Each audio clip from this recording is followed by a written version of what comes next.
Thank you, 谢谢, grazie. Gratitude is a simple yet profound expression found everywhere in the world. But what if I told you that the way we say thank you holds secrets about our cultures and histories? These familiar words may sound different, but there's more than we can hear. Hidden within each phrase are stories of tradition, religion, and the very essence of human connection. From ancient roots to modern usage, these expressions of thanks reveal a word of meaning. Why does an Italian grazie resonate differently than a Japanese arigato? What secrets lie within a Russian spasibo or an Arabic shukran? While every language has its own way of saying thank you, the etymology and usage reveal unique cultural insights. For example, very few people know that the English thank you is derived from the Old English tension, which is related to tank,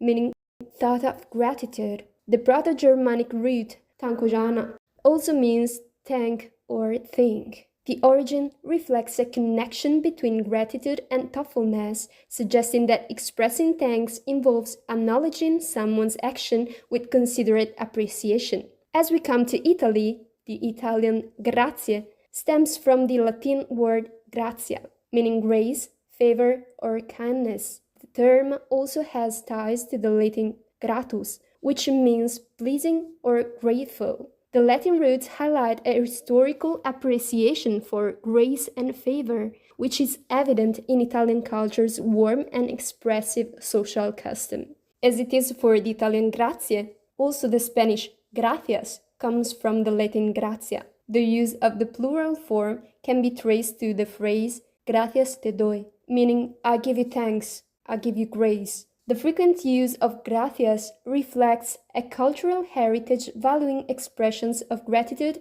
as a fundamental social interaction, mirroring the influence of Latin language and customs. It also reflects the strong religious tradition, but of Spain and Italy, where grace, gratia, means grace of God. Crossing straight through the globe, then we get to China. In Chinese, thank you is said 谢谢. If we have a look at the character for 谢, which in modern usage means to thank, we can see that its components means to take measures with one's word, since historically it also means to apologize or decline. It derives from ancient Chinese, where 谢 involved expressions of humility and politeness. The historical dual meaning of gratitude and apology in 谢underscores a culture where politeness and humility are central, influencing how gratitude is often intertwined with respectful acknowledgement.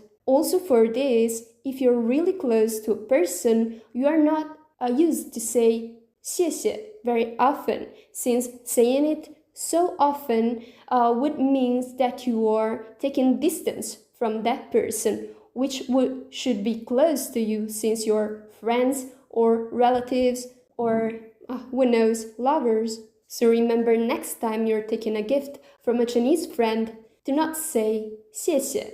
Instead, you could say 我很喜欢,真好看.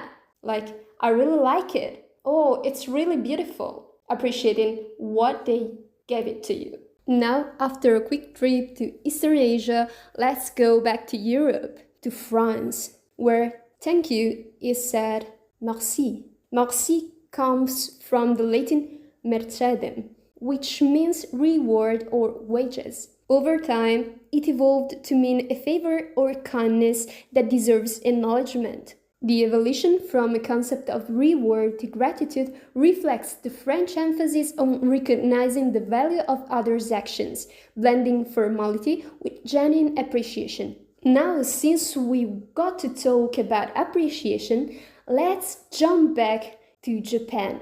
In Japan, thank you is said arigato. Arigato originates from arigatashi, which combines ari, to exist, and katashi, difficult, implying something rare and valuable. It denotes appreciation for something difficult to obtain. The etymology suggests a deep respect for the effort and rarity of acts of kindness, reflecting Japanese culture's value on sincerity and profound appreciation. Now, focusing on religion, which is a fundamental component of every culture, other than grazie and gracias from Italian and Spanish, we also have the Russian spasibo.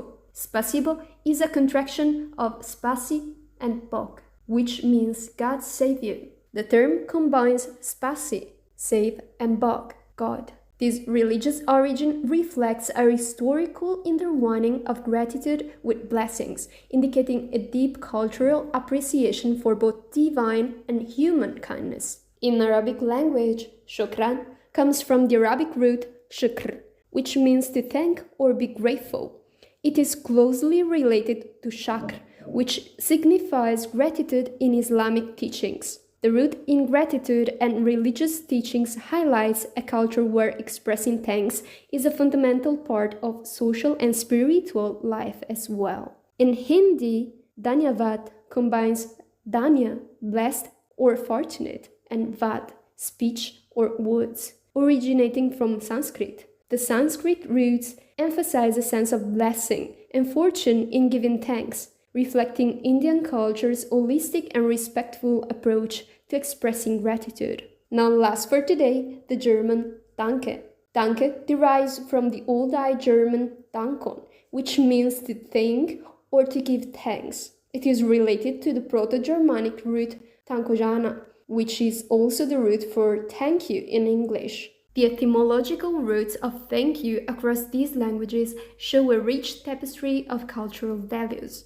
In Western languages, the origin often ties back to concepts of grace, thoughtfulness, and reward. In Eastern and some non-Western languages, the etymologies emphasize rarity, blessing, and deep respect.